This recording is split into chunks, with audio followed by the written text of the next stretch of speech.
Well, reports over the years have also told us that coffee is both beneficial and bad for your health. So what should we believe? News 4's Dr. Peter Rostro takes a closer look.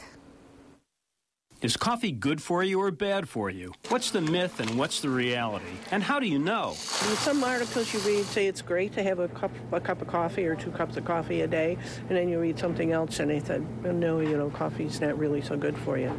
So you're kind of left. Peter Fremming is a coffee roaster. He hears a lot of health-related questions. All the time. I have customers who come in and tell me that they've heard that coffee will do any number of horrible things, but when you really do the research to find out where it came from, it's very flimsy at best. And many of his customers agree.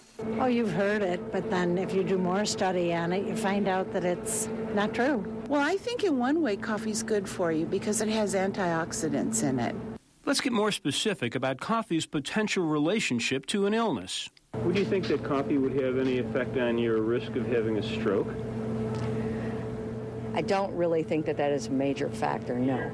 For people who tend to be hypertensive, they may be a bit more sensitive to it. She thinks coffee might increase the risk of a stroke. But a study just released followed almost 35,000 women in Sweden for more than 10 years and found that compared with those who drank less than 1 cup of coffee a day, women who drank 1 to 2 cups were 25% less likely to have a stroke. Those who drank 3 or more cups also had fewer strokes. But to a coffee lover, that might not matter. I don't consider it at all. I enjoy it. It's a good wake-up. And another, I just need it in the morning to wake up.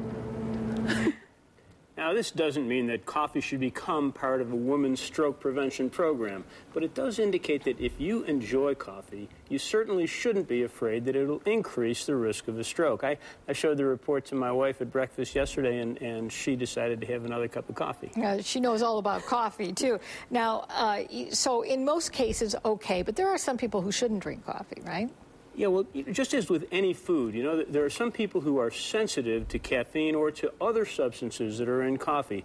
They know who they are, and they should avoid coffee. But for the rest of us, it's kind of a health food. So the doctor says thumbs up.